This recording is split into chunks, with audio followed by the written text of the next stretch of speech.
दोस्तों, हमारी सीरीज चल रही है श्रीनिधि सिद्धांतालंकार जी की बुक सूखे सुनसान नालों में। उसकी अगली कहानी है, टाइटल है जेठ के 2 दिन। उस वर्ष जेठ की पूर्णिमा 17 जून की थी और आकाश जिस तरह साफ बना रहता था, हमें पूरा भरोसा था कि पूनम की रात को भी वो वैसा ही बना रहेगा और पीली नदी के जंगलों पर उसकी चांदनी रात भर बरसती रहेगी। पीली नदी गंगा की एक छोटी सी सहायक नदी है जिसके जंगल अपनी भयंकरता के लिए प्रसिद्ध हैं, किंतु नदी जरा भी भयंकर नहीं है।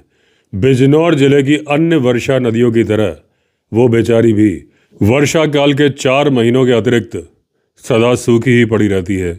रेत पत्थरों के अतिरिक्त उसके मैदानों में कुछ भी दिखाई नहीं पड़ता। तो भी एक बात सच है, सूखी पड़ी रहने पर भी उसमें जल का एकदम अभाव नहीं है।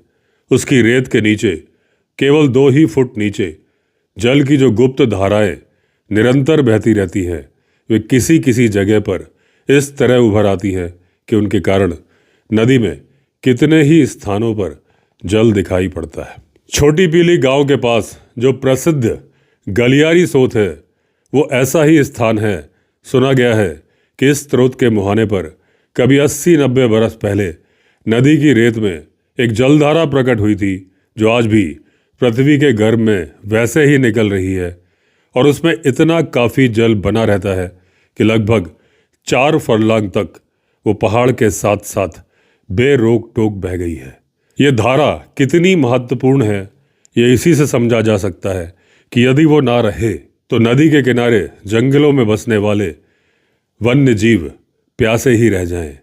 वो तो रह ही जाएं, वहाँ के हाथियों का वो भारी झुंड भी, जिसका जल के बिना काम चल ही नहीं सकता, वो भी प्यासा ही रह जाएगा। सच पूछो तो उनका अस्तित्व इस धारा पर ही निर्भर करता है। वैशाख और जेठ में तो ऐसे हालात होते हैं कि वो शाम होते होते धारा पर आ पहुँचते हैं और रात भर नदी की ठंडी रेत में पड़े रहते हैं।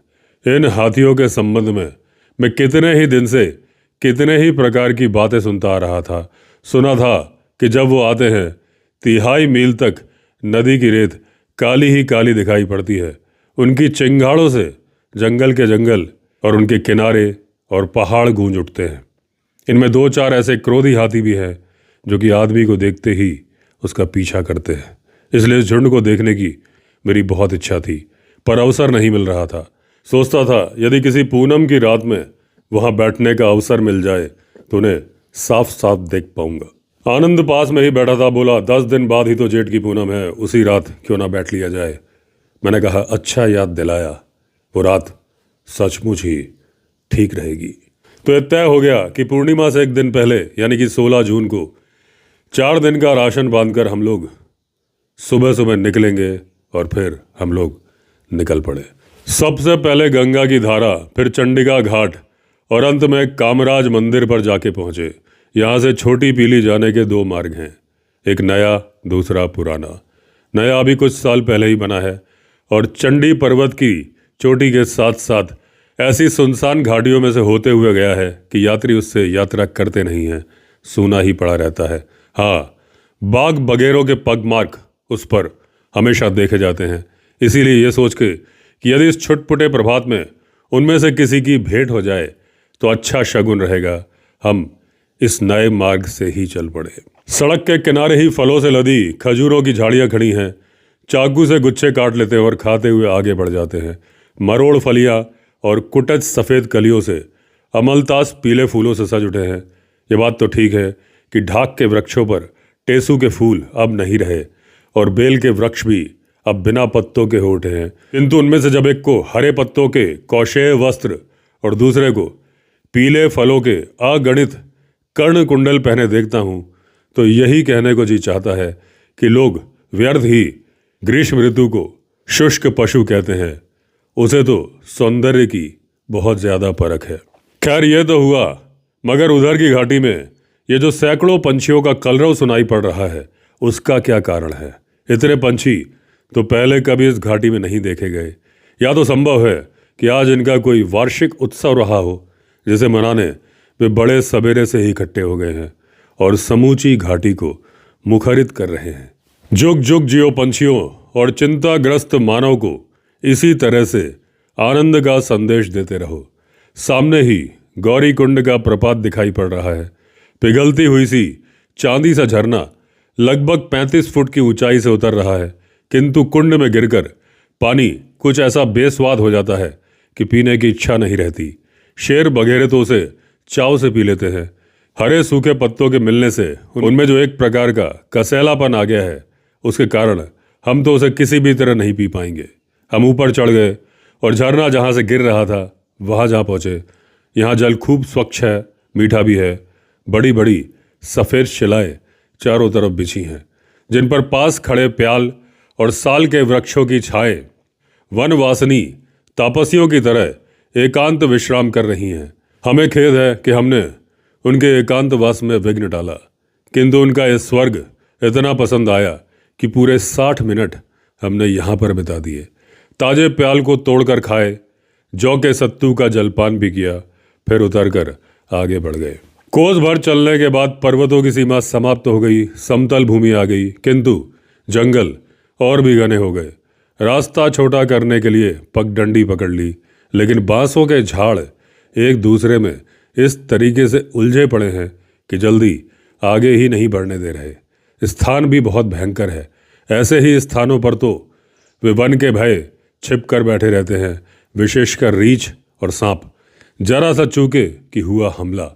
इसीलिए बीच बीच में ठहर ठहर कर चारों तरफ देख भी लेते हैं और निश्चिंत होने के बाद ही आगे बढ़ते हैं। 3 मील बाद 2 गांव मिले, जिन्हें पार कर शामपुर जा पहुंचे। सामने ही 2-3 छोटी छोटी दुकानें दिखाई पड़ रही हैं। दुकानदार आशा लगाए बैठे हैं और उनसे क्या ही खरीदते। जब कुछ लेना ही था तो 2 सेर चीनी खरीद ली और आगे बढ़ गए। यहाँ से छोटी पीली 4.5 मील रह जाती है। अभी जिन पर्वतीय घाटियों को लांघ कर हम आ रहे हैं, इधर के जंगल उनसे भिन्न हैं। यहाँ कंपिलों पर लाल फलों की और कुटजों पर सफ़ेद फूलों की दुकान सी लगी है। झरबेरियों पर भी हरे पत्तों के आने की तैयारी है। कहीं कहीं बिम्बा फल के वृक्ष भी दिखाई पड़ रहे हैं, लेकिन पक्षियों के गीत वैसे मीठे नहीं हैं जैसे इस घाटी में सुने थे। जंगल एकदम मौन और शांत है। शामपुर के दुकानदार ने बताया था कि पीली नदी पर लगभग 300 हाथियों का झुंड हर सांझ जल पीने आता है। यही बात जब वन विभाग के एक रक्षक से पूछी गई तो उसने दावे से कहा कि झुंड में 500 हाथियों से कम नहीं है। लेकिन मील भर आगे बढ़ने पर जब यही सवाल एक वनवासी गुज्जर से किया तो उसने सोचते हुए बोला, अरे बाबूजी पूछो मत, कम से कम 1000 हाथी तो होंगे ही। हमने समझ लिया कि झुंड किसी ने देखा नहीं है, सब सुनी सुनाई हाँक रहे हैं। 2 मील बाद एक धुंधला सा रास्ता बाईं तरफ निकल गया है जो श्रीकुंड की तरफ जाता है। रास्ता क्या एक पगडंडी है जो कहीं कहीं तो पहचानी भी नहीं जाती। हाथियों के उस झुंड को कल पूनम की रात में देखना है। आज की रात क्यों ना श्रीकुंड पर ही बिताई जाए। साथी पहले ही सहमत थे, इसलिए छोटी पीली की तरफ जाने वाली चौड़ी सड़क छोड़कर उधर ही चल पड़े। जंगल रोमांचपूर्ण है, असाधारण रूप से घना है। सन्नाटा इतना घनघोर है कि आगे बढ़ने में डर सा लग रहा है। अभी 500 कदम ही आगे बढ़े थे कि बाईं तरफ किसी घाटी में बारहसिंगा पुकार उठा। दूर तक जंगल गूंज उठा। भवभूमि की याद हो आई। वो सामने ही चीतल का एक छोटा सा झुंड दिखाई पड़ रहा है। यही कोई 6-7 हिरण होंगे, किंतु विचित्र स्वभाव है इनका। आगंतुक को देखकर ना जाने क्यों एक साथ ही खड़े हो जाते हैं और कुछ देर एकटक उसकी तरफ ताकते रहने के बाद एक ही साथ भागने की कोशिश करते हैं। मूर्ख है ना, इसीलिए तो सहज में ही तीर या गोली का निशाना बन जाते हैं। किंतु हमने वैसा कुछ नहीं किया, केवल मनोरंजन के लिए कुछ दूर तक उनका पीछा किया। लेकिन मनोरंजन करने का यही पहला और अंतिम अवसर मिला, फिर नहीं मिला। मिलता भी कैसे, ये जो सामने ही ठीक पगडंडी पर किसी हाथी के ताजे पद चिन्ह दिखाई पड़ रहे हैं, इनके रहते या किसी प्रकार के मनोरंजन की आशा की जा सकती है। अभी घंटा 1.5 घंटा पहले ही तो वह इधर से गया है। पगडंडी के दोनों तरफ जो कांस की 50 झाड़ियां दूर तक चली गई हैं। मुसीबत इन बेचारियों को ही झेलनी पड़ी है। इन्हें ही सूंड से खींचता तोड़ता हुआ वो हाथी आगे निकल गया है। कदम कदम पर उनकी हरी पत्तियां घायल सैनिकों की तरह धरती पर बिखरी पड़ी हैं और मौन भाषा में अपनी करुण कथा सुना रही हैं, लेकिन लो यहाँ पहुंचकर तो हजरत थोड़ा फिसल गए हैं। धरती चिकनी है ना, फिसलना ही था, किंतु उसका क्रोध उतरता है उस बेचारी रेतीली शिला पर। उसकी एक ही ठोकर में वो टूटकर बिखर गई है। लेकिन सवाल यह है कि ये जो बारहसिंगा रह रहकर पुकारता ही जा रहा है, वो अब तक चुप क्यों नहीं हो रहा? इसका क्या कारण रहा होगा? कहीं हमें ही तो कुछ कहना नहीं चाह रहा है? हो सकता है कि आगे कोई विपत्ति रही हो और उससे ही वो हमें सावधान कर रहा हो। उसकी बात ठीक ही निकली। सामने देखो, विपत्ति खड़ी है। कैसा अनोखा दृश्य है। पीले बेलों से लदे एक भारी बेल वृक्ष के नीचे एक हाथी अकेला खड़ा है और वृक्ष की एक ऊंची शाखा को अपनी सूंड से पकड़ पकड़ कर बार बार झटक रहा है। फल क्योंकि पके हैं, झटका खाते ही नीचे आ गिरते हैं, कुछ धरती पर, कुछ उसकी पीठ पर, कुछ सिर पर। कोई और होता तो बेचारे का सिर फट जाता, मगर श्रीमान जी के लिए वन देवियों की पुष्प वर्षा के अलावा कुछ भी नहीं है, जिससे वो बहुत ही प्रसन्न हो उठता है और परमानंद के साथ एक एक बेल को उठाकर पहले मुंह में, फिर दांतों में 3 बार पीसकर छिलके समेत पेट में उतार लेता है। बेल हाथी का प्रिय भोजन है। गर्मियों में तो उसका ये विशेष आहार है। इन दिनों उसके लिए वो जंगल जंगल भटकता फिरता है। फिर हाथी की शायद यही बात है, लगता है 30-40 मील के श्रीकुंड के वन में बेल के जितने भी वृक्ष हैं सभी इसके जाने पहचाने हैं। जब जिस पर जाने की इच्छा होती है जा पहुंचता है। आज इस वृक्ष की बारी है। कुछ देर तो चुपचाप खड़े हम उसका एक खेल देखते रहे, मगर बाद में ना जाने की वो इच्छा होने लगी कि इन चीतलों की तरह इसके साथ ही कुछ मनोरंजन, कुछ छेड़छाड़ की जाए। ये तो हमें पता था कि ये भोला चीतल नहीं है, क्रोधी दुर्वासा है, जिसे मनोरंजन का पात्र बनाने का अर्थ है मौत से खेलना। मगर इच्छा इतनी प्रबल हो रही थी कि हम लोग अपने आप को रोक नहीं सके और उससे छेड़छाड़ करने के लिए तैयार हो गए। उस बेल वृक्ष के पास ही त्रिभुज के आकार का एक टीला खड़ा था, जिसका आधार लगभग 12 फुट और ऊंचाई 20 फुट रही होगी। उसके दोनों तरफ की दीवारें इतनी भुरभुरी और तिरछी थीं कि हाथी का उस पर चढ़ सकना किसी भी तरह से संभव नहीं था। वैसे चढ़ तो हम भी नहीं सकते थे, किंतु उसके साथ शीशम का जो भारी वृक्ष खड़ा था उसके द्वारा हम उस पर सहज में चढ़ सकते थे। चुपचाप उसी के पास जा पहुंचे और बारी बारी से उस पर चढ़कर टीले पर उतर गए। अब हम सुरक्षित थे। इसलिए शाम का पहला पत्थर जब उसके माथे पर बैठा, उसने स्वभावतः यही समझा कि वन देवियों ने ऊपर से कोई अच्छा सा बेल उसके लिए फेंका है। किंतु उसे उठाने के लिए उसने जैसे ही अपनी सूंड नीचे झुकाई, एक दूसरा पत्थर सनसनाता हुआ उसके माथे पर आकर लगा। वो एक साथ बिदक उठा। बेल की जगह पत्थर, ये कौन फेंक रहा है? बेल खाना छोड़कर वो चुपचाप इधर देखने लगा।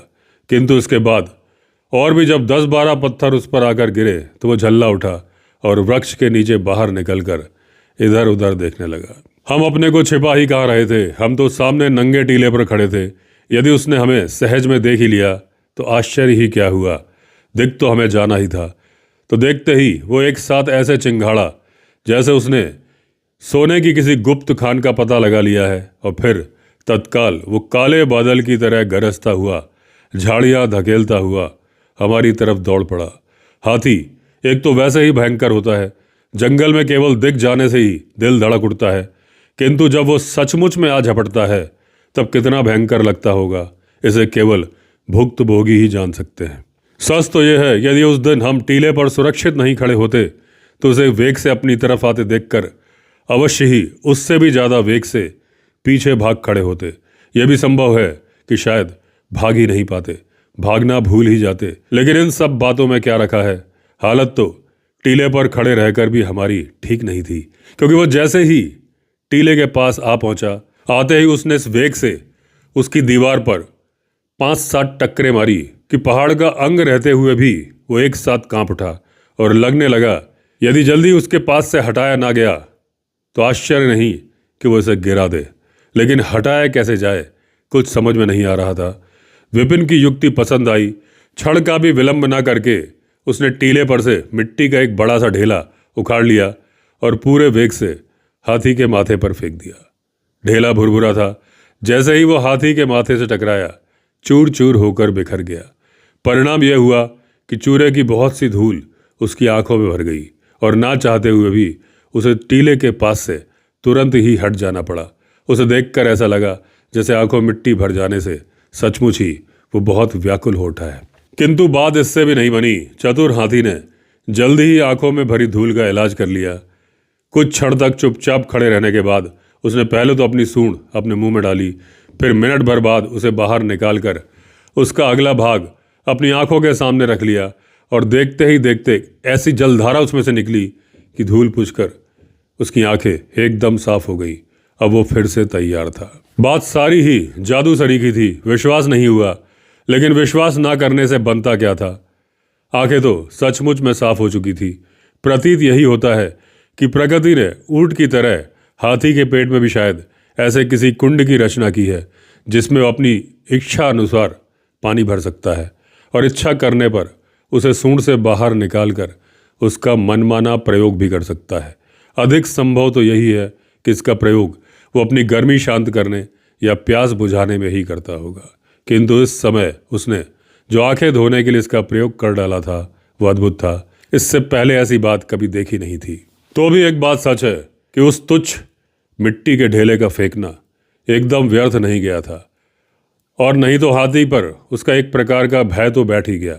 ये इसलिए कहता हूँ क्योंकि उसके बाद वो टीले के पास नहीं आया और पास के सूखे नाले में खड़े एक जामुन की वृक्ष की छाया में चुपचाप जाकर खड़ा हो गया। लेकिन हमें इससे विशेष लाभ नहीं हुआ क्योंकि समस्या वैसी ही बनी रही।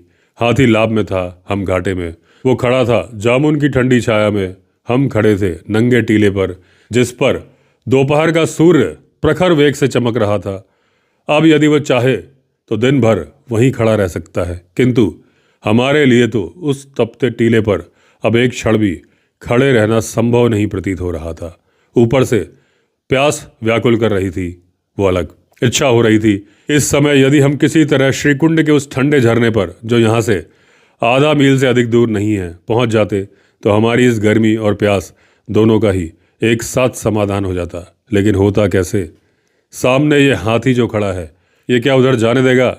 टीले से जरा ही उतरे सीधा झपट पड़ेगा। इसीलिए तो वो उस जामुन की छाया में जाकर खड़ा हुआ है। यूं तो धूप से बचने का एक उपाय था, उस शीशम की ज्यादातर शाखाओं में बैठ जाते, किंतु प्यास का कोई उपाय नहीं था।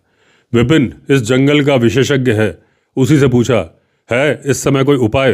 बोला, एक उपाय तो है, लेकिन है बहुत कठिन। बोला, कठिन ही सही, तुम बताओ तो सही। बस बताना क्या है, जानते तुम भी हो। इस टीले के साथ लगा हुआ ये जो 1300 फुट ऊंचा पहाड़ है, इस पर चढ़ जाने से श्रीकुंड के झरने पर पहुंचा तो जा सकता है। चल पड़े, टीले पर से पहाड़ पर चढ़ गए। किंतु विपिन का कहना ठीक निकला, मार्ग सचमुच में कोई है ही नहीं। कभी कभी हिरणों की एकाध पगडंडी अवश्य मिल जाती है, किंतु उस पर चलकर किधर भटक जाएं पता नहीं। इसलिए झरने को लक्ष्य बनाकर उसकी दिशा में अनुमान से ही चल रहे हैं। लेकिन जब थोड़ी थोड़ी देर बाद विकट चढ़ाइयाँ मार्ग रोक लेती हैं और धूप व्याकुल कर देती है, तो लगने लगता है अब शायद अधिक चढ़ना नहीं हो सकेगा। किंतु एक जब निराश हो जाता है तो दूसरा साहस बंधा देता है और फिर आगे बढ़ जाते हैं। समूचा पहाड़ कुशा घास की सुनहरी से भरा हुआ है, उन्हीं को पकड़कर चढ़ना पड़ रहा है। लेकिन कभी कभी किसी वृक्ष का सहारा भी मिल जाता है और कभी एक दूसरे के कंधे पर चढ़कर भी चढ़ाई पार कर लेते हैं। लेकिन मार्ग का अंत नहीं है, कितना ही लांग है, कितना शेष है, कुछ पता नहीं। हाँ, कभी कभी देवता के वरदान की तरह प्याल का कोई वृक्ष अवश्य मिल जाता है जिसका फल तोड़कर मुंह में रख लेते हैं। इससे और कुछ नहीं तो थोड़ी सी प्यास शांत हो जाती है। इसी तरह रास्ता कट रहा है। लेकिन वो एकड़ हाथी नहीं भूल रहा। लेकिन बीच बीच में जब कोई छायादार वृक्ष मिल जाता है तो उसके नीचे ठहर जाते हैं और विश्राम करने के बहाने बाइनाकुलर से उसे देख लेते हैं। पहली बार जब उसे देखा था तो जामुन के पेड़ के नीचे खड़ा था, लेकिन अब वो वहाँ पर दिखाई नहीं पड़ रहा। ना ही वो बेल के उस वृक्ष के नीचे है। तब गया किधर? संभव है निराश होकर लौट गया हो, लेकिन नहीं, ये उसके स्वभाव के विरुद्ध है। एक बार जिस पर बिगड़ उठता है उससे बदला लिए बिना रहता नहीं है, घात में लगा ही रहता है। अंत में संदेह सच साबित हुआ। पहाड़ की 3 मील लंबी चढ़ाई लांघने के बाद नीचे की घाटी में जब श्रीकुंड का झरना दिखाई पड़ने लगा, झरने के कुंड में से निकलती हुई उसकी जो धारा 10 फुट ऊंची पत्थर की एक चट्टान से उतरकर नीचे के जलाशय में गिर रही है वो वहीं खड़ा है। चारों तरफ बिछी हुई काली चट्टानों के बीच में उसका काला शरीर इस तरीके से छिप गया है कि तेज से तेज आग भी उसे जल्दी से नहीं पहचान सकेगी। मुझे लगता है उसने प्रपात के कुंड पर चढ़ने का यत्न भी किया होगा, किंतु जब उसे 10 फुट ऊंची चट्टान ने किसी तरह से चढ़ने नहीं दिया तो उसे इस जलाशय पर पहुंचकर ही संतोष कर लेना पड़ा होगा। एक तरह से अच्छा ही हुआ, क्योंकि एकमात्र इस झरने के अतिरिक्त समूचे जंगल में दूर दूर तक कहीं भी जल नहीं है।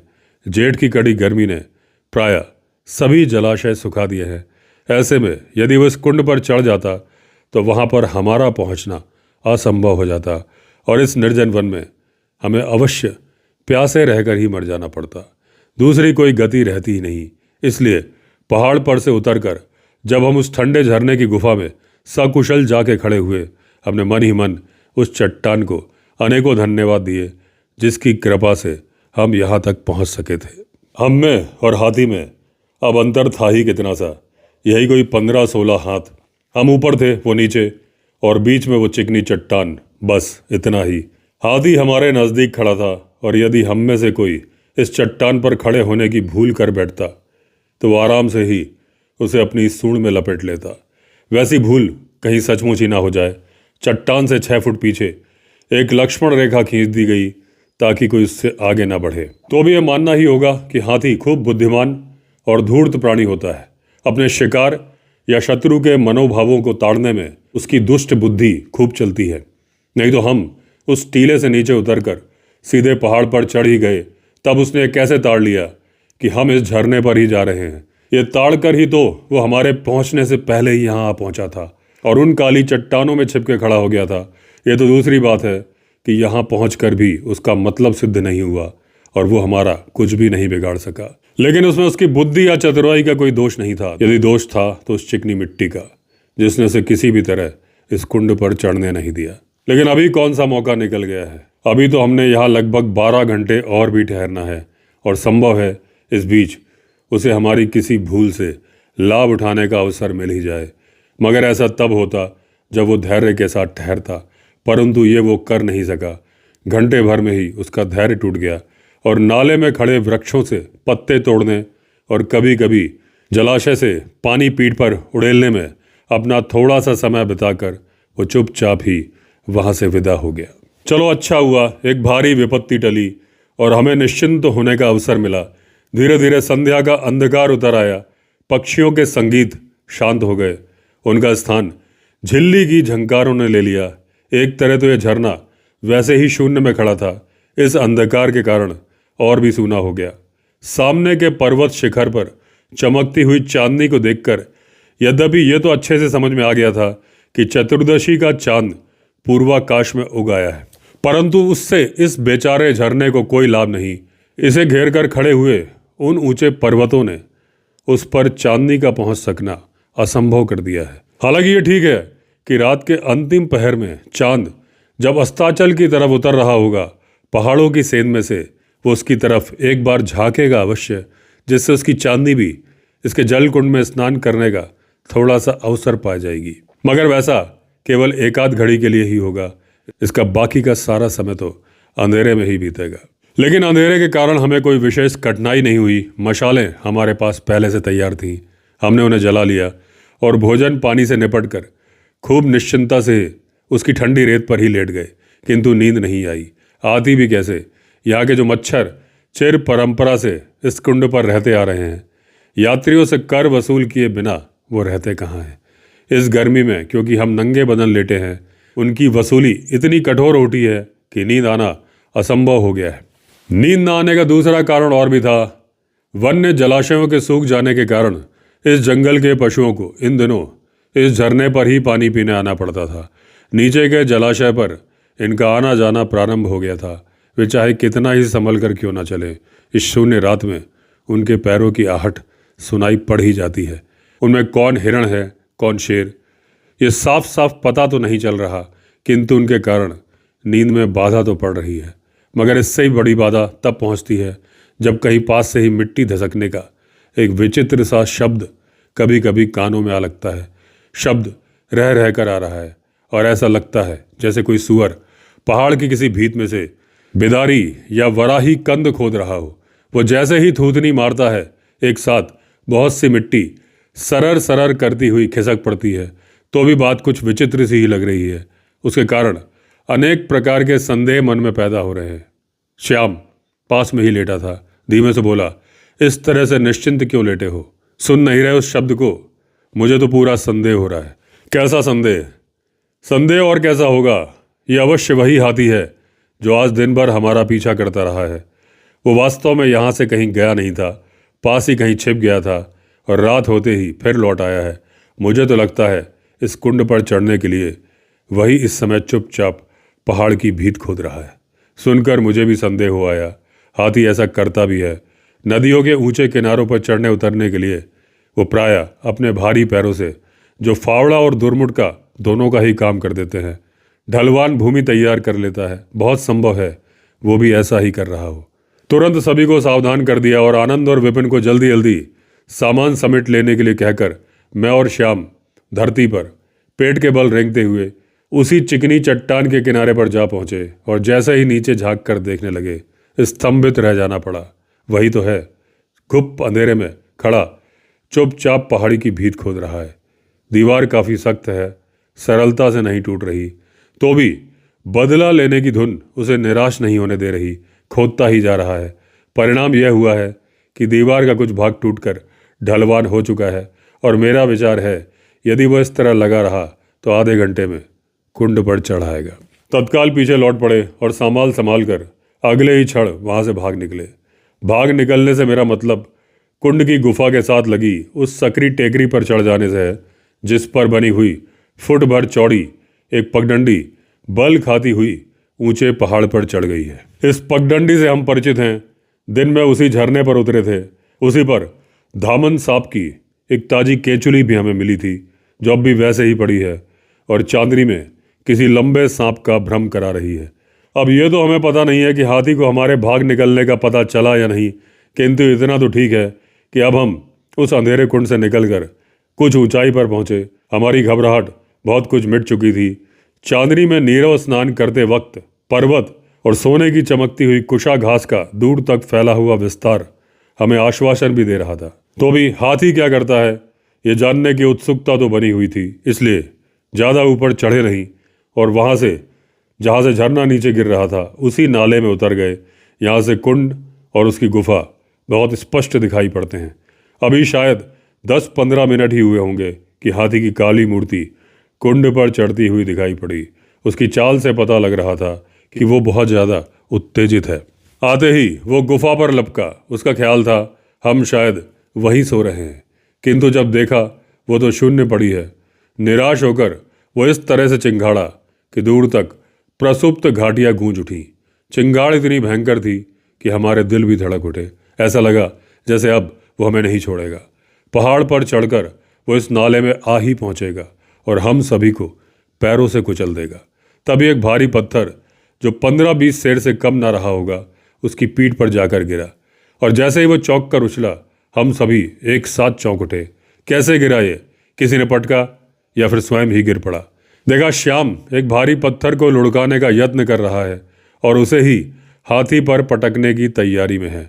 बहुत चाहा उसे वैसा करने से रोक दिया जाए, किंतु रोका ना जा सका और पहले से भी भारी वो पत्थर जब हाथी पर गिरा, चिंगाड़ कर वो उसी संकीर्ण टेकरी की तरफ भाग उठा जिस पर चढ़कर हम यहाँ तक पहुँचे थे। अच्छी मुसीबत में डाल दिया तुमने श्याम, ये क्या कर डाला? खैर जो हुआ सो हुआ, आओ अब भाग चले। हाथी आ ही पहुंचा समझो। फरलांग भर बाद ही सामने के पर्वत शिखर पर धौन का एक भारी वृक्ष दिखाई पड़ा।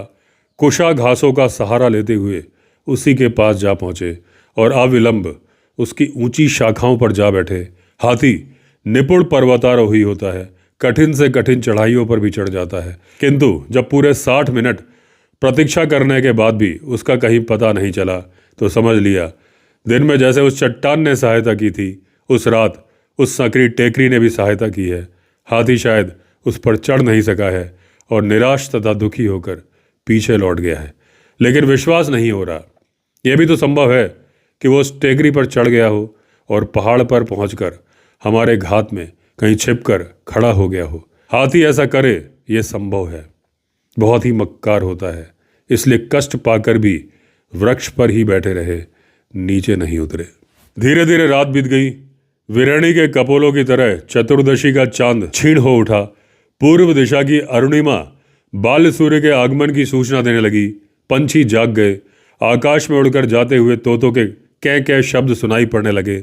हम लगभग 1 बजे रात को वृक्ष पर चढ़े थे और तब से उसकी नंगी डालियों पर बैठे हुए थे। मचान यदि रहा होता तो कुछ आराम मिलता, लेकिन उन कठोर डालियों पर लगातार 4 घंटे बैठे रहने से टांगें ऐसी अकड़ गई थी कि और अधिक बैठा नहीं जा सकता था और उस खूनी हाथी का भय रहते हुए हमें नीचे उतर आना ही पड़ा। पास ही एक ऊंची चट्टान पड़ी थी, उस पर बैठ गए। लेकिन आज पूनम थी और हमें जल्दी ही छोटी पीली पहुंच जाना था। वहां पहुंचने के लिए केवल एक ही सीधा रास्ता था। पहले श्रीकुंड के उसी झरने पर उतरे और वहां से वही पगडंडी पकड़कर वन विभाग के उसी चौड़े रास्ते पर पड़ जाएं जिससे हमने कल श्रीकुंड का मार्ग पकड़ा था। इसके अतिरिक्त और कोई मार्ग है नहीं, लेकिन कठिनाई यह है कि इस मार्ग में उस खूनी हाथी से भेंट हो जाने का पूरा संदेह है। इसीलिए यही निर्णय करना पड़ा कि जिस पहाड़ पर बैठे हैं वहीं से उतरकर छोटी पीली की तरफ चल पड़े। लेकिन बात कुछ कठिन सी जान पड़ रही है, क्योंकि चारों तरफ जहां तक दृष्टि जाती है केवल सागर की तरंगों सरीखी पर्वत श्रेणियां ही फैली हुई दिखाई पड़ रही हैं और यह समझ में नहीं आ रहा कि किस दिशा में चलने से छोटी पीली पहुंचा जा सकता है। तो भी आनुमानिक गणना से कुछ ऐसा आभास अवश्य मिल रहा था कि गांव शायद दक्षिण पूर्व में ही रहा होगा। कंपास के ना रहने से और कोई और समय होता तो इस दक्षिण पूर्व का पता लगाना कठिन हो जाता, किंतु इस प्रभात वेला में पूर्व में मुस्कुराती ही उषा ने सहज में ही दक्षिण पूर्व कोने का पता दे दिया और हमारी एक बड़ी समस्या हल कर दी। किंतु दूसरी समस्या तो अभी बनी ही हुई थी। उसका निवारण किया बाइनोकुलर्स ने। उसे आंखों पर लगाकर जब मैं उसी ऊंची चट्टान पर खड़ा हुआ तो देखा दूर, काफी दूर, जहां दक्षिण पूर्व की सीमा क्षितिज के साथ मिल रही है और पर्वत श्रेणियां समाप्त सी होती दिख रही हैं, एक ऐसा पर्वत खड़ा है जिसके छोटे से शिखर पर एक भारी वृक्ष दिखाई पड़ रहा है, जो शायद बरगद का वृक्ष रहा होगा। वृक्ष का आकार विशाल छत्र सरीका है और अपनी इस विशेषता के कारण वो उधर के और सभी वृक्षों से अलग दिखाई पड़ रहा है। मुझे लगा यदि इस वृक्ष को लक्ष्य बनाकर आगे बढ़ा जाए तो हम अवश्य ही भटकने से बच जाएंगे। सभी को बारी बारी वो वृक्ष दिखा दिया, फिर निश्चिंत होकर सीधे नीचे उतरने लगे। लेकिन सीधा उतरना संभव नहीं हो सका, क्योंकि पहाड़ कहीं कहीं इस तरह से कट जाता था कि बिना परिक्रमा किए नीचे उतरना संभव नहीं हो पाता था और परिणाम ये होता था कि उल्टी दिशा में हम निकल जाते थे। लेकिन ये अच्छा था कि बात बिगड़ती नहीं थी। उस पहाड़ से उतरकर उसकी तराई में कुछ देर आराम करके जब दूसरे पहाड़ पर चढ़कर उसकी चोटी पर पहुंच जाते थे, तब उस बरगद के वृक्ष को देखकर भूल सुधार कर लेते थे, फिर ठीक दिशा पकड़ लेते थे। लेकिन इससे रास्ता तो लंबा हो ही जाता था और समय का व्यर्थ व्यय होकर जेठ की उस बड़ी धूप में व्याकुलता भी काफी बढ़ जाती थी। तो भी यात्रा नीरस नहीं हो रही थी। कभी कभी मार्ग में एकांतवासी तापस सरीखा कोई मृग मिथुन दिखाई पड़ जाता था। जंगल का ये आंचल शायद जिनका जन्म स्थान है, यहीं जिनका जन्म हुआ, यहीं युवक होकर विवाह हुआ, अब जीवन की सांध वेला में दोनों शायद यहीं पर अपना वानप्रस्थ बिता रहे हैं। इस जंगल को छोड़ के वे शायद कहीं गए ही नहीं। यहीं के जलाशयों में जल पीकर, यहीं की भूमियों में तृण चरकर और यहीं की गुफाओं और वृक्ष छायाओं में जीवन के शांत दिन बिताकर ये चिर वर्षों से यहीं रहते आ रहे हैं। हमें आते देखकर वो इस तरह से विस्मय से हमें देखने लगे जैसे पूछ रहे हों, तुम किस लोक के प्राणी हो जी? 2 पैर वाला ऐसा अद्भुत जंतु तो हमने इससे पहले कभी देखा ही नहीं। किंतु उनके इस प्रश्न का उत्तर देने जब हम उनकी तरफ बढ़ते हैं तो वो एकदम से भाग जाते हैं। हंसी आ जाती है। तब यह प्रश्न पूछा ही क्यों था? केवल हिरण ही क्यों, मार्ग में और भी कितनी ही सुंदर बातें दिखाई पड़ जाती हैं। कभी नए पत्तों से भरा कोई शीशम का वृक्ष या पीले फूलों से सजा अमलतास विश्राम का निमंत्रण दे बैठता है। कभी किसी ठंडे निकुंज में बैठे पंछी मीठे गीत सुनाने लगते हैं। एक बार उधर की घाटी में एक रीछ भी दिखाई पड़ा जो किसी घुने हुए लक्कड़ को तोड़कर उसके दीमक चाटने में लगा था, किंतु हमें देखते ही भाग गया। तो भी अपनी इन छागलों को धन्यवाद दिए बिना रहा नहीं जाता, क्योंकि यदि ये ना रही होती तो यात्रा का ये सारा आनंद दुख में बदल जाता। इनका ठंडा जल पीकर ही तो हम निश्चिंत होकर चल रहे हैं, किंतु इसका यह अर्थ नहीं है कि यात्रा में कोई कष्ट नहीं हो रहा। कष्ट तो बहुत है। सबसे बड़ा कष्ट तो यही है कि सुबह 5 बजे चलकर 11 बजने को आए, किंतु ना इन पहाड़ों की चढ़ाई ही समाप्त हो रही है, ना ही उतराई। एक को लांघते ही दूसरा सामने आ खड़ा होता है और आंख में चक्कर शरारत भरी मुद्रा में पूछ कर बैठता है, कहो आ रहा है ना आनंद। एक बार तो यही इच्छा होती है तो कह दूं, तुम शरीकों के रहते कहाँ आनंद। कष्ट देना ही तो तुम्हारा स्वभाव है, किंतु कहता नहीं और माथे पर पसीना पोंछकर चुपचाप आगे बढ़ जाता हूँ। इस निष्ठुर को कहने से भी क्या लाभ है। तो भी एक बात तो सच है, ये तो लग रहा है कि इन 6-7 घंटों में हमने बहुत से पहाड़ लांघ लिए हैं, क्योंकि बरगद का वो वृक्ष अब काफ़ी स्पष्ट दिखाई देने लगा है। बाइनोकुलर से देखने पर उसके नीचे बनी एक छोटी सी कुटिया और उसके ऊपर फहराता हुआ एक भगवा ध्वज भी दिखाई दे रहा है। कुटिया चाहे किसी की रही हो, किंतु उससे इतना तो स्पष्ट है कि उसके आसपास कहीं कोई गांव अवश्य रहा होगा। यह विचार मन में ही उत्साह भर देता है। पैर अपने आप ही आगे बढ़ने लगते हैं। अंत में घंटा भर बाद एक सूखे नाले में उतर गए। नाला एकदम सूखा नहीं है। हिरण, नीलगाय, सुअर सभी के खोज उसकी तेज में मिल रहे हैं। कभी कभी शेर और बघेरे के पंजों की छापें भी दिख जाती हैं, लेकिन इन सब बातों ने हमें इतना प्रसन्न नहीं किया जितना कि हाथियों के ताजे पद चिन्हों ने, क्योंकि हमें लगा ये जो निशान हैं अवश्य हाथियों के उसी झुंड के हैं जिसे देखने के लिए हम इतनी पर्वत श्रेणियां लांघ कर इधर आए हैं। हमें बताया गया था कि झुंड प्रतिदिन 5 बजे सांझ को पीली नदी पर आ जाता है और रात भर ठहर कर सवेरे ही वापस लौट जाता है। हमारा ख्याल था ये शायद वही झुंड है जो आज सुबह ही इस नाले में से होकर गुजरा है। उनके पैरों से झड़े हुए कीचड़, सूंड से फेंके हुए पानी के चिन्ह जो इस गर्मी में सूख गए हैं, स्पष्ट बता रहे हैं कि वे जिस जलाशय से लौटे हैं वो यहाँ से ज़्यादा दूर नहीं है। इसलिए वो जिधर से आए थे उधर ही चल पड़े और 10 ही मिनट बाद ये सूखा नाला जिस नदी में मिलता है, हम वहाँ जा पहुँचे।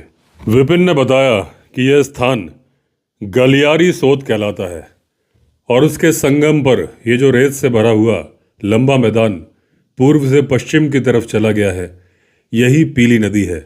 नदी के दक्षिण में एक पर्वत खड़ा है जो नदी के बहाव के साथ साथ लगभग 3 फरलांग तक जाकर दक्षिण तरफ के जंगल में घूम गया है।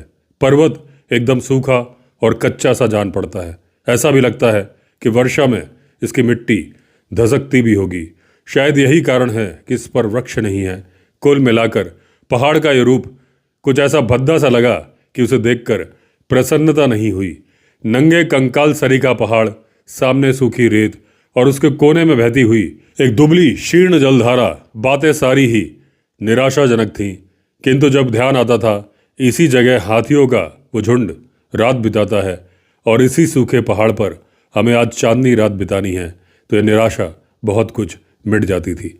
इस स्थान के प्रति एक प्रकार की आत्मीयता सी हो आती थी। मगर 1 बजे इस कड़ी धूप में उसके पास अधिक देर तक ठहर सकना संभव नहीं था और ना ही उस धारा में नहाने की इच्छा हो रही थी।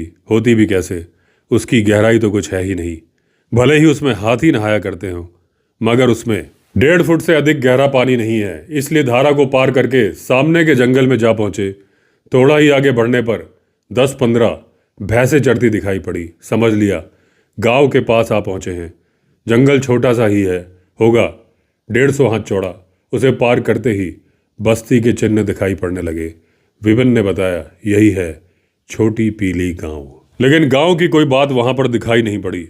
शामपुर से आने वाली वन विभाग की कच्ची सड़क के बाईं तरफ एक बड़ा सा डेरा अवश्य दिखाई पड़ता है, जो पता चला किसी गुज्जर का है। ये लोग यायावर होते हैं और किसी एक स्थान पर स्थिर होकर नहीं रहते। 6 महीने यहाँ तो 6 महीने वहाँ। वर्षा में जब ये लोग यहाँ से चले जाएंगे, डेरा खाली हो जाएगा। अभी थोड़ी देर पहले इन्हीं की भैंसें हमने देखी थी। सड़क के दाईं तरफ जो एक और बड़ी सी झोपड़ी दिखाई पड़ती है, वो भी स्थायी नहीं जान पड़ती।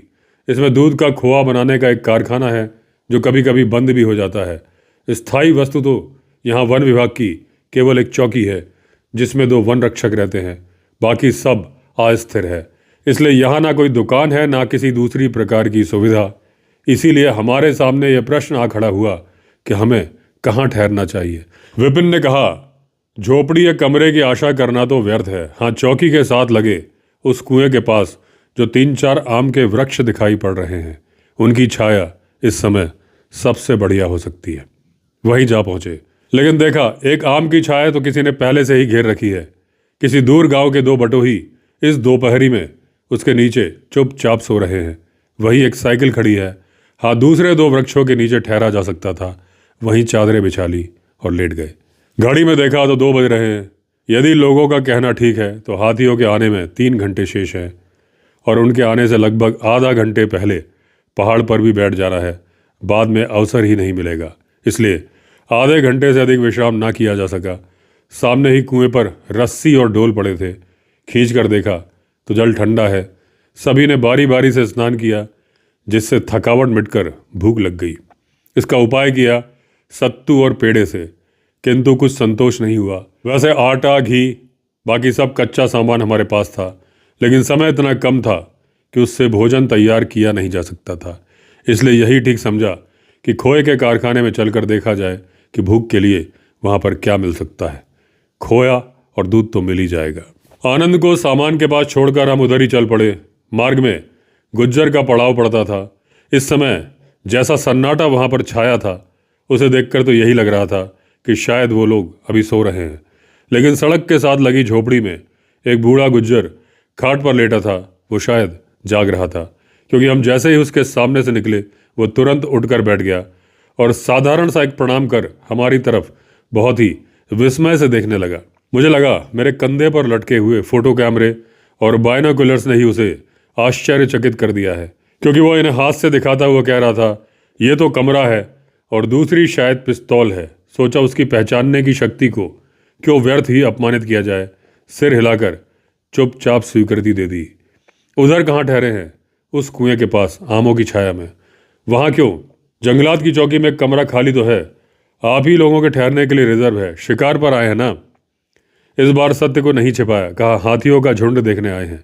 अच्छा, झुंड देखने आए हैं। ठीक 5 बजे गालियारी सोत पर आता है, मैं आपको दिखाऊंगा। हमने सोचा क्या वो भुनगे हैं जो दिखाने पड़ेंगे, जब आएंगे स्वयं ही दिख जाएंगे, किंतु उसे अप्रतिभ नहीं किया और ये मानकर ही उससे विदा ली कि उधर से लौटकर उसी के नेतृत्व में हाथी देखेंगे। कारखाने में जब हम पहुंचे तो वहां देखकर वो लोग भी कम आश्चर्यचकित नहीं हुए, लेकिन उस गुज्जर की अपेक्षा वो ज़्यादा चुस्त थे। उन्होंने बायनोकुलर्स को पिस्तौल नहीं समझा, तो भी इतना तो समझा ही कि हम शिकारी हैं और कहीं पास ही कैंप डालकर ठहरे हैं। तुरंत ही 2 खाटें बिछ गईं और जब तक हम उन पर बैठे, उनमें से जो मालिक था पूछ बैठा, कोई सेवा? खोए के कारखाने में दूध और खोए के अतिरिक्त और क्या सेवा? थोड़ा गर्म दूध लेने आए हैं। दूध बहुत है, कितना चाहिए? अधिक नहीं, बस 4 सेर मिल जाएगा। लेकिन जनाब पधारे कहाँ से हैं? रहता तो दिल्ली में है, इस समय हरिद्वार से आए हैं। शिकार के लिए आए हैं? नहीं, हाथियों का झुंड देखने के लिए आए हैं। सुनकर वो बहुत प्रसन्न उठा और बड़ी आत्मीयता से बातें करने लगा। हालत यहाँ तक जा पहुंची कि उसने अपनी एक विशेष डायरी में हमारा नाम, धाम और पूरा पता नोट कर लिया। इतना ही नहीं, 1-1 कप चाय भी पिलाई, जिसके दाम बाद में दूध में वसूल कर लिए। इस गुज्जर ने बताया था कि यहाँ शुद्ध दूध का मूल्य 5 आना सेर है, परंतु यहाँ देने पड़े 15 आना सेर के दाम। मगर दाम की चिंता नहीं थी, दूध मिल गया, यही तो बहुत बड़ा लाभ था। लौटते समय गुज्जर नहीं दिखाई पड़ा, शायद अपनी भैंसें घेरने चला गया था। मगर हमारे पास अब समय नहीं था। तीसरा पहर बीतकर संध्या के आने की तैयारी हो रही थी, इसलिए कुएं के पास पहुंचकर दूध के साथ पेड़ों का प्रसाद पाकर जल्दी ही तैयार हो गए और सामान संभाल कर नदी की तरफ चल पड़े। लेकिन नदी पर पहुंचकर देखा हाथी अभी तक नहीं आए हैं। संदेह नहीं रहा कि उनके पास घड़ी नहीं है, क्योंकि 5 बज जाने के बाद भी उनका कहीं अता पता नहीं था। लेकिन यह अच्छा ही हुआ, हमें पहाड़ पर बैठने का स्थान ढूंढने का समय मिल गया। स्थान ढूंढने में ज़्यादा समय लगा नहीं। गलियारी सोत के पास ही एक अच्छी सी जगह दिखाई पड़ गई, जो लगभग 30 फुट ऊंची रही होगी। यहाँ पर हम आराम से लेट भी सकते थे, बैठ भी सकते थे। उधर ही चल पड़े। रास्ते में रेत दूर तक बिछी है और उसमें स्थान स्थान पर गड्ढे खुदे हुए हैं। ये गड्ढे किसी और ने नहीं, हाथियों ने ही खोदे हैं।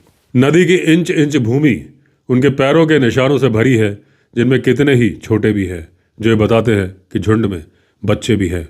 कितने ही स्थानों पर उनके लेटने के चिन्ह भी बने हैं, लेकिन चिन्ह सभी एक दिन पुराने हैं, जो साफ बता रहे हैं कि हाथी कल रात भर यहाँ ठहरे थे। गड्ढे भी सूख गए हैं, किसी किसी में थोड़ा सा पानी दिखाई पड़ रहा है। सांझ उतर आई और नदी का वायुमंडल भयों से भरने लगा। क्षण भर में कहाँ क्या हो जाए कुछ पता नहीं था। हाथियों के आ पहुंचने की आशंका भी प्रति क्षण बढ़ती जा रही थी, इसलिए पैर बढ़ाकर पहाड़ के नीचे पहुंचे और किसी निश्चित स्थान पर जा बैठे।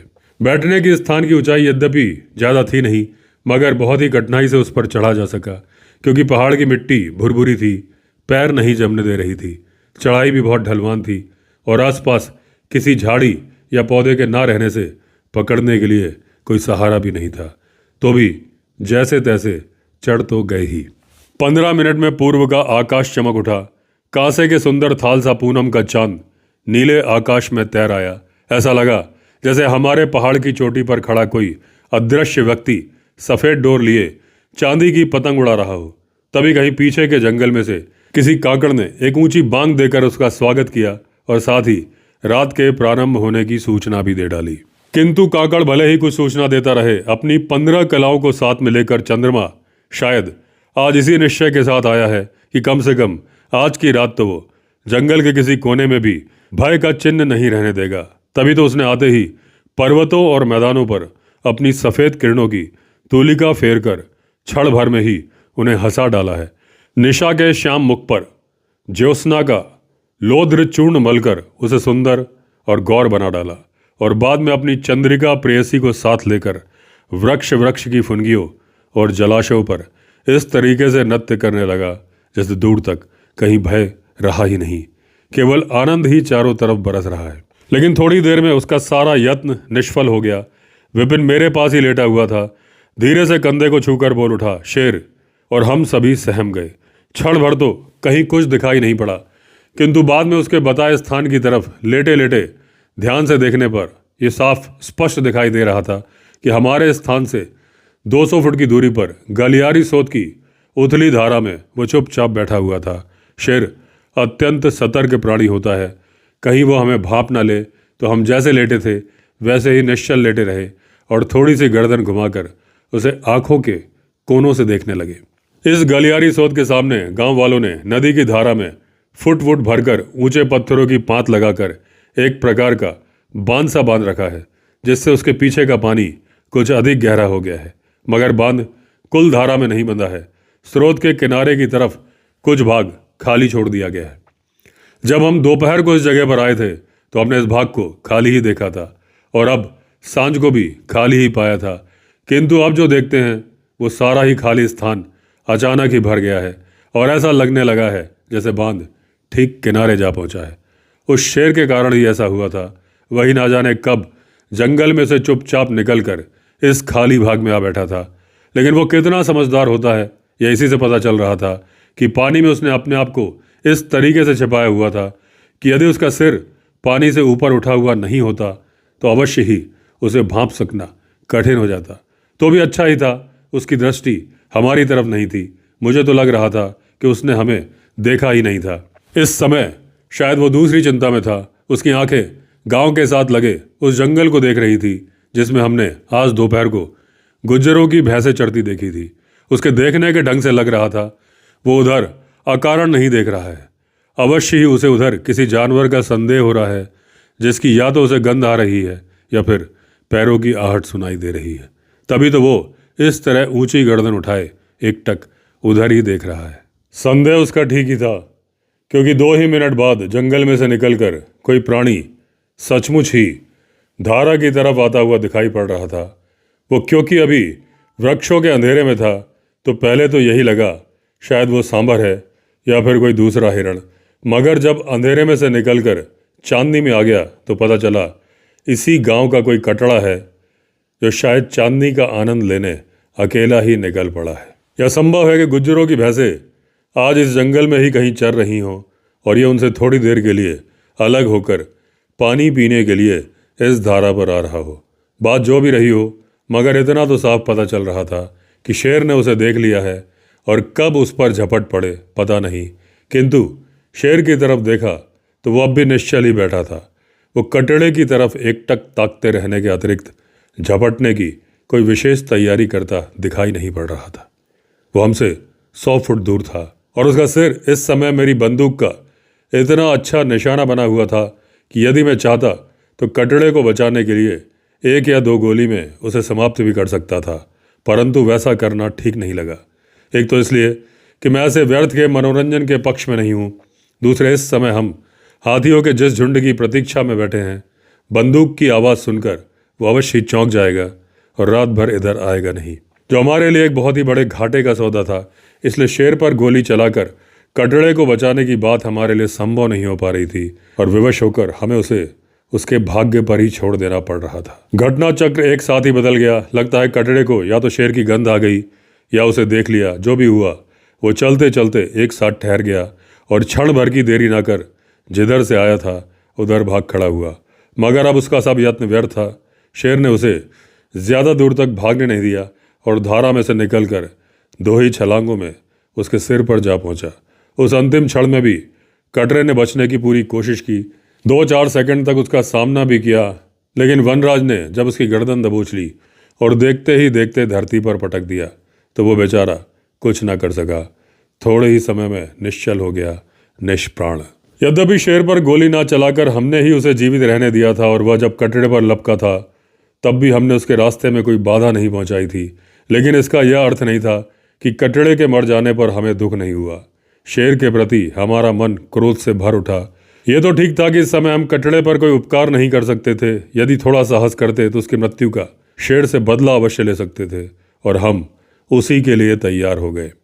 शिकार को मारकर शेर बहुधा वहीं पर बैठकर उसे खाने लगता है, किंतु उसे यदि किसी तरह के विघ्न की आशंका हो तो अनेक बार उसे किसी ऐसे निरापद स्थान पर उठाकर ले जाता है जहां वह आराम से बैठकर उसे खा सके। इस शेर ने दूसरा ही मार्ग पसंद किया।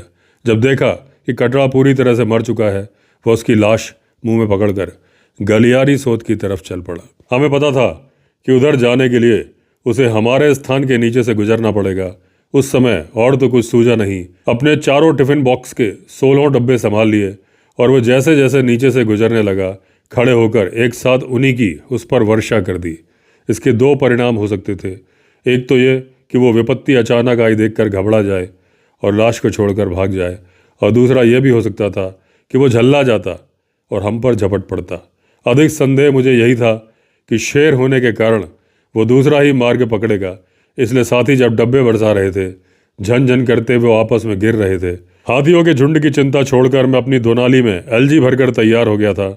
शायद उसकी जरूरत आ पड़े, मगर वैसा हुआ नहीं। मुझे अत्यंत आश्चर्य हुआ कि शेर ने पहला ही मार्ग अपनाया और पीतल के डब्बों की वर्षा से घबराकर वो एक साथ कटरे की लाश को वहीं पटक कर भाग खड़ा हुआ। मगर सच पूछो तो इसमें आश्चर्य की कोई विशेष बात नहीं थी। मनुष्यों की तरह शेर के स्वभाव भी एक दूसरे से भिन्न होते हैं। कितने ही अत्यंत क्रूर होते हैं, क्रोधी होते हैं, कितने ही शांत। मुझे लगा ये शेर अत्यंत शांत स्वभाव का ही था। जो भी हो, उसके जाने के बाद नदी पर फिर वही पहले जैसा सन्नाटा छा गया। ठंडी रेत पर चांदनी वैसे ही बरसने लगी और नदी पर उड़ती हुई टिटहरियां उसी तरह टिर्र टिर्र करने लगी। लेकिन 5 ही मिनट बाद सन्नाटा एक बार फिर भंग हो गया। इस बार उसे भंग किया था हाथियों के उस झुंड ने, जिसकी हम काफ़ी देर से प्रतीक्षा कर रहे थे। हमने देखा नदी की वही रेत जो अभी थोड़े ही क्षण पूर्व चांदनी के कारण सफ़ेद बनी हुई थी और कटड़े की लाश के अतिरिक्त जिस पर एक भी काला धब्बा नहीं दिखाई दे रहा था, दूर तक काली होटी है। नदी का लगभग 3 फरलांग मैदान हाथियों से भर उठा है। प्रतीत ये होता है कि हाथी आ तो बहुत पहले ही गए थे, किंतु शेर को देखकर इधर उधर ही कहीं ठहर गए थे। कोई और समय होता तो वो शायद उसे देखकर भाग ही जाते। इधर आते ही नहीं, क्योंकि झुंड के हाथी शेर से हमेशा डरते हैं। किंतु जेठ की इन कठोर गर्मियों में नदी पर आए बिना उनका काम चल ही नहीं सकता था। शायद इसीलिए वे भागे नहीं और रंगमंच से शेर के विदा होते ही आ पहुँचे। हाथियों के झुंड बहुत बड़े हैं, परंतु इतना बड़ा झुंड मैंने आज तक नहीं देखा था। यद्यपि लोगों ने इस झुंड के बारे में हाथियों की संख्या तरह तरह की बताई थी, किंतु गिनने के बाद वो 100 से ज़्यादा नहीं निकले। उन्हें देखकर ऐसा लग रहा था जैसे इंदुमती स्वयंवर में जाते समय सम्राट अज के हाथियों की सेना नर्मदा की रेत में रात्रि विश्राम कर रही हो। हमें पता था कि वो प्यासे हैं, आते ही सबसे पहले धारा पर पहुंचेंगे, लेकिन उन्होंने ऐसा नहीं किया। वो नदी की रेत में गड्ढे खोदने लगे। कुछ आश्चर्य ही हुआ। विपिन ने बताया, प्यासे रहने के बावजूद वो नदी का पानी नहीं पिएंगे। नदी के पानी का प्रयोग तो वो केवल नहाने और गर्मी शांत करने के लिए करते हैं। अद्भुत दृश्य था। अपने भारी दाएं पैरों से जब गड्ढे खोद रहे थे, एक तरह की सर्र सर्र की आवाज़ सुनाई पड़ रही थी, जो धीरे धीरे इतनी ऊंची हो गई कि दूर दूर तक गूंजने लगी। लेकिन ये आवाज़ देर तक नहीं चली, 5-7 मिनट में ही बंद हो गई। हमने समझ लिया कि गड्ढे खोदने का काम पूरा हो चुका है। अब वो शायद पानी के निथरने का इंतजार कर रहे हैं। कोई लेट गया है, कोई चुपचाप खड़ा है, और किसी किसी की सूंड में वृक्षों की डालियां हैं। वो डालियों को अपनी टांगों पर मार रहे हैं। झुंड में अनेक हथनियां भी हैं जो लेटी हुई हैं, और उनके बच्चे उनका दूध पी रहे हैं। मगर लगता है गड्ढों का पानी शायद अब निथर चुका है, क्योंकि जो लेटे थे वो भी एक साथ उठकर खड़े हो गए। हथनियां भी और बच्चे भी, सभी अपने अपने गड्ढों से सूंड भर भर कर पानी पीने लगे। इस समय हमारे टीले के नीचे खड़े हुए हाथियों की प्रत्येक हरकत खूब स्पष्ट दिखाई पड़ रही है। हर बार जब वो सूंड से मुंह में पानी उड़ेलते हैं तो एक प्रकार की काफ़ी गर्र गर्र की आवाज़ आती है, जो इस सन्नाटे भरी रात में ऐसा लगता है जैसे पास ही कहीं किसी भारी गुफा में सोता हुआ कोई दैत्य खर्राटे भर रहा हो। गुज्जर ने बताया था कि इसी आवाज़ से वो पहचानते हैं कि हाथी नदी पर आ पहुंचे हैं। लगभग 15 मिनट तक वो आवाज़ सुनाई देती रही, और जब वो आवाज़ बंद हो गई, समझ लिया कि उनका पानी पीने का काम भी खत्म हो चुका है। अब रात भर रेत पर आराम करने के अलावा उनके पास शायद कोई दूसरा काम नहीं है। लेकिन ये हमारी भूल थी, क्योंकि हाथी की भूख 4-5 मन दैनिक भोजन के बिना मिटती नहीं है। इसके लिए उसे प्रायः दिन रात ही चलते रहना पड़ता है। शायद यही कारण था कि प्यास की समस्या हल करने के बाद भी उनमें से कोई भी रेत के बिस्तर पर आराम करता हुआ नहीं दिखाई पड़ा। वरना यह देखकर आश्चर्य हुआ कि अभी थोड़ी देर पहले नदी का जो मैदान हाथियों से काला हो उठा था, वो अब एकदम खाली हो गया है, और उन 3 हाथियों के अतिरिक्त सभी गांव के साथ वाले जंगल में चले गए हैं। जंगल में से आती हुई डालियों के टूटने की आवाज़ ये स्पष्ट बता रही है कि प्यास मिटाने के बाद अब उनका भूख मिटाने का उद्योग आरंभ हो चुका है, जो संभवतः रात भर चलता रहेगा। लेकिन ये 3 हाथी वहां क्यों नहीं गए, ये समझ में नहीं आ रहा। समझ तब पड़ा जब वो झूमते हुए ठीक हमारी जगह के नीचे आ पहुंचे और पानी में खड़े होकर पहाड़ की दीवार को पैर से खोदने लगे। पहले तो मुझे लगा कि वो मिट्टी को चाटने के लिए ऐसा कर रहे हैं, क्योंकि हमें बताया गया था कि इस पहाड़ में मिट्टी बहुत है जो स्वाद में बहुत नमकीन लगती है, और हाथी उसे बहुत शौक से चाटते हैं। किंतु वैसा ना करके जब अपनी सूंड उठाकर हवा में गंध लेने लगे और धीरे धीरे चिंगाड़ने लगे, तो हमें दूसरी ही प्रकार का संदेह हो आया। सोचने लगे, कहीं इन्होंने हमें देख तो नहीं लिया, कहीं ये हमारे लिए ही तो इधर नहीं आए हैं। संदेह ठीक निकला। इन हाथियों का परिचय देते हुए उस दिन न जाने किसने कहा था कि इनमें 2-4 ऐसे बदमाश भी हैं जो कि आदमी को देखते ही उनका पीछा करते हैं। संभवतः ये वही हाथी रहे हों और हमें भांपकर हमारे पीछे पड़ गए हों। तो भी इतना तो हमें विश्वास था कि वो हमारा कुछ भी नहीं बिगाड़ सकेंगे, क्योंकि एक तो हमारा स्थान उनकी पहुंच से बहुत ऊंचा है, दूसरे वो इतना ज़्यादा ढलवान है, फिसलना है कि हाथी तो क्या शेर भी उस पर नहीं चढ़ सकता। इसलिए उन्हें अपने इतने पास देखकर भी हमें कोई बहुत ज़्यादा डर नहीं लगा। हाँ, काफ़ी निश्चिंता से ही हम उनकी शरारतों का आनंद लेते रहे। किंतु किसे पता था कि वो केवल शरारती ही नहीं, समझदार बदमाश भी हैं, और उनके तरकश में पता नहीं कैसे इतने बाण हैं जिससे वो दूर से ही शत्रु को बीन सकते हैं। 5 मिनट भी नहीं बीते होंगे कि अचानक ही पानी की एक मोटी सी धार हमारे ऊपर आकर गिरी। सब एक साथ ही भीग गए। अभी समझ भी नहीं पाए थे कि फिर दूसरी आई, और उसके बाद तो तांता ही लग गया। बौछार पर बौछार आने लगी, और 2 मिनट में ही समूचा स्थान भीग गया। कोई और समय रहा होता तो हम इन बौछारों की चिंता भी नहीं करते, आराम से ही बैठे रहते। मगर इनके कारण हालत कुछ ऐसी बिगड़ पड़ी कि हमारा जीवन ही संकट में पड़ गया। बात यह थी कि पहाड़ की मिट्टी इतनी कच्ची और भुरभुरी थी कि पानी की 5-6 बौछारों में ही भीगकर इतनी फिसलनी हो गई कि हमारा उस पर बैठ सकना भी कठिन हो गया। जरा सा हिलने डुलने से भी फिसलकर नीचे गिर पड़ने का डर पैदा हो गया था, और उस पर आसपास ऐसी कोई झाड़ी या चट्टान भी नहीं थी जिसे पकड़कर गिरने से बच जाते। ये सब तो था ही। इन बौछारों के कारण हमारे फोटो कैमरे, बाइनोकुलर्स, टॉर्च, यहाँ तक कि बंदूक के भीग जाने का भी डर पैदा हो गया। इसलिए दूसरा कोई उपाय नहीं देखकर अंत में बंदूक का ही सहारा लेना पड़ा, और इच्छा ना रहते हुए भी 2 गोलियों से एक हाथी का पैर घायल कर देना पड़ा। गोली का लगना था कि हाथी पीड़ा से चिंघाड़ा और एक ही साथ भाग खड़ा हुआ। उसे भागते देखकर उसके दोनों साथी भी घबरा गए और उसके पीछे पीछे ही भाग निकले। अब हमारा यहाँ पर बैठना संभव नहीं था, क्योंकि अपने साथी के घायल हो जाने से शेष हाथियों का उत्तेजित हो उठना अत्यंत स्वाभाविक था। ऐसे में यदि वो आकर हमें घेर लेते, जैसा कि इनका स्वभाव होता है, तो हमारे बचने का कोई उपाय ही नहीं रह जाता। इसलिए उनके जाते ही हम भी अपने स्थान से नीचे उतर आए, या कहना चाहिए नीचे फिसल आए, और धारा को लांघकर गलियारी सोत के जंगल में जा पहुंचे। स्रोत पर पहुंचकर एक बार शेर का ध्यान तो आया सही कि वो भागकर उधर ही तो गया था, लेकिन हाथियों का भय उससे ज़्यादा प्रबल था। इसलिए भागते हुए पहाड़ के पिछले भाग में जा पहुंचे। पहाड़ का सामने का भाग जितना ही प्रकाशित था, ये पिछला भाग उतना ही अप्रकाशित। उसकी छाया में खड़े हुए जंगल में लगभग 50 फुट तक घुप अंधेरा छाया हुआ था। लेकिन अंधेरा चाहे कितना ही घना क्यों ना हो, पहाड़ पर चढ़ना तो जरूरी था ही। हाथी कब आ निकले पता नहीं। टॉर्चों के प्रकाश में चढ़ने लगे, मगर चढ़ाई साधारण ही है। शिखर पर पहुंचने में 20 मिनट से ज़्यादा लगे नहीं। पहाड़ का सम्मुख भाग जितना ही वृक्षहीन और लता और झाड़ियों से शून्य है, ये पिछला भाग उतना ही हरा भरा। इस भाग में पेड़ पौधे और झाड़ियाँ तो हैं ही, चट्टानें भी बहुत हैं। उन्हीं में से एक की ओट में बैठ गए। अब हम सुरक्षित थे। हाथी ना ही यहाँ पे हमें भांप सकते थे, ना ही पहुँच सकते थे। नदी का मैदान भी एकदम साफ दिखाई पड़ रहा था, सब शून्य पड़ा था। हाथी एक भी दिखाई नहीं पड़ रहे थे। उनके खोदे हुए गड्ढों में चमकते हुए पानी के सिवाय वो यहाँ पर आए थे, इस बात का एक भी सबूत दिखाई नहीं पड़ रहा था। गांव के साथ लगे जंगल से भी, जिसमें अभी थोड़ी देर पहले ही वो शाखाएं तोड़ रहे थे, कोई आवाज़ नहीं आ रही थी। हाँ, कभी कभी गांव से आती हुई किसी कुत्ते के भौंकने की आवाज़ जरूर सुनाई पड़ जा रही थी। उधर रेत में से किसी इक्के दुक्के गीदड़ की पुकार कभी कभी कानों में सुनाई दे जाती थी। वो उधर धारा पर कौन पानी पी रहा है, शायद नीलगाय है या सांभर। संभल कर रहना मित्र, शेर अभी भूखा ही है और आहार की खोज में घूम रहा है। कटड़े की लाश अब भी वैसे ही पड़ी है। आश्चर्य है कि किसी गीदड़ या लकड़बग्घे को अब तक भी इसका पता नहीं चला है, नहीं तो वो कभी का इसे साफ कर जाते। यह संभव है, पता तो उन्हें चल चुका होगा, लेकिन शेर का शिकार समझकर वो इधर आने का साहस नहीं कर रहे थे। इस तरह रात बीतने लगी। मध्य आकाश में से होता हुआ चांद क्रमशः पश्चिम की तरफ झुक गया।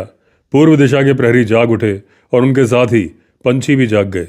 वृक्षों पर उनके गीत सुनाई पड़ने लगे। अब हमारा भी इस शिखर पर बैठने का क्या काम था। नीचे उतर आए, हाथ मुंह धोकर रात की घटनाओं के सबूत देखने के लिए नदी के रेत पर घूमने लगे। हाथी एक साथ ही कहाँ लुप्त हो गए पता नहीं। उधर उस घायल हाथी का खून रेत पर साफ दिखाई पड़ रहा था। कुछ दूर तक हमने उसका पीछा किया, लेकिन वो जंगल में जाकर ऐसा गायब हुआ कि बहुत खोजने पर भी उसका पता नहीं चला। फिर हम नदी पर लौट आए। रेत दूर तक उनके सबूतों से भरी है। उनके खोदे हुए गड्ढों का तो अंत ही नहीं है। गिनकर देखा तो सब छोटे बड़े मिलाकर करीब 70 निकले। बीच बीच में शेर के पंजों के निशान भी दिख जाते हैं। ये रहा वो स्थान जहाँ उसने कटड़े को मारा था। पत्थरों पर सूखा हुआ खून पड़ा है, कटड़ा वैसे ही पड़ा है। दयनीय दृश्य है। गर्दन में पड़े शेर के दांतों के निशान स्पष्ट बता रहे हैं कि उसे गर्दन तोड़कर मारा गया है। मगर वो कौन है? कोई साधु जान पड़ता है, हमारी ही तरफ चला आ रहा है।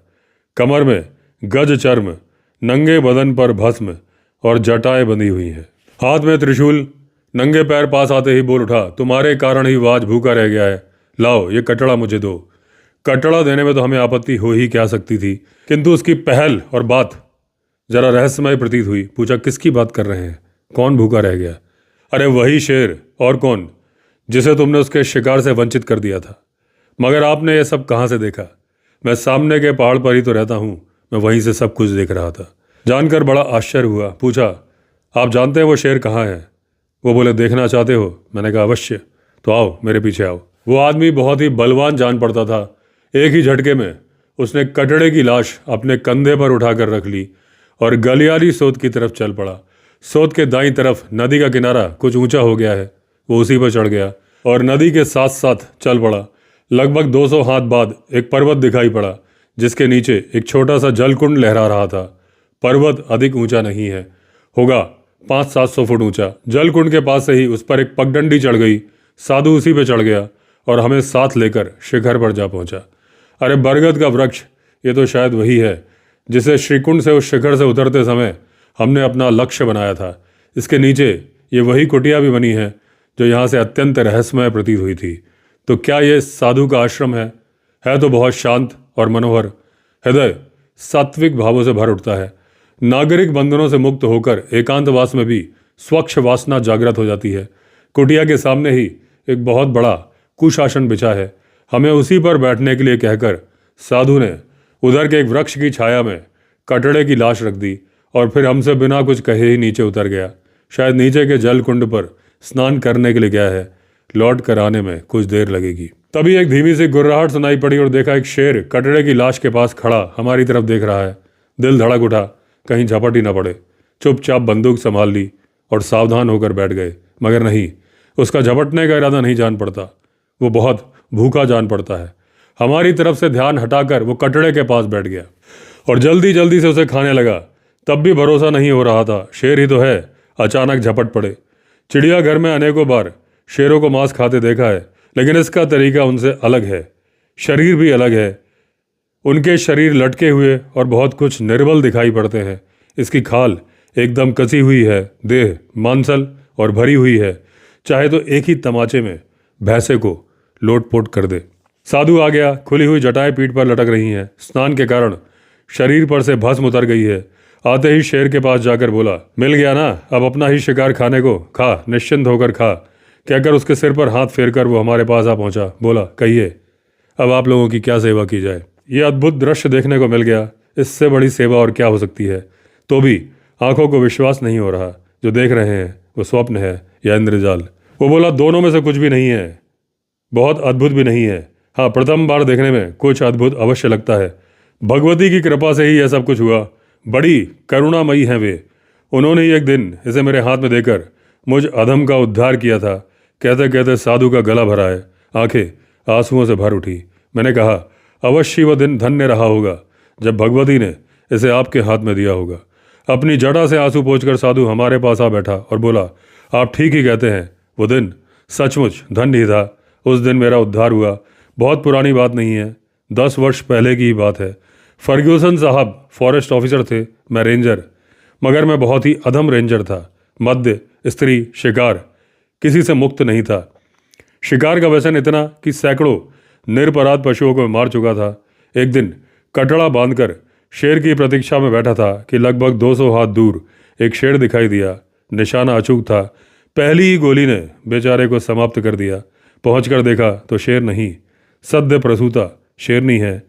पास में ही 3 नवजात बच्चे लेटे हैं जो माँ के स्तनों में मुंह लगाए व्यर्थ ही दूध की आशा कर रहे हैं। मगर शेरनी का मुंह खुला था, मानो कह रही थी, दूध अब कहाँ है बच्चों। मैं तो चली। मौतें बहुत देखी थी, किंतु उस दिन मौत ने मेरा हृदय विदीर्ण कर दिया। शिकार को सदा के लिए विदा देकर मैं उन 3 बच्चों को अपने साथ ले आया। वो जब कुछ बड़े हो गए तो नौकरी छोड़कर इस बरगद के वृक्ष की शरण में आके बैठ गया। तब से यहीं रहता हूँ। समर्थ होकर 2 शेर तो कहीं निकल गए, किंतु इसने मेरा साथ नहीं छोड़ा। यह भी सामने की गुफा में रहता है। माँ से अवश्य खाता है, शिकार भी करता है, किंतु शिष्ट और शांत बहुत है। क्रोध का कारण होने पर भी उसे चुपचाप पी जाता है। कहकर साधु जब चुप हो गए, मुझे लगा उनकी बात अक्षरशः अक्षर ठीक है। हमने तो उसे प्रत्यक्ष ही देखा है। तो दोस्तों, इसी के साथ एंड हुई ये कहानी। हमारी नई कहानी में फिर मिलेंगे। अगर आपने चैनल सब्सक्राइब नहीं किया है तो चैनल सब्सक्राइब कर लीजिए। चलिए फिर मिलते हैं। तब तक के लिए all the best. Vande Mataram.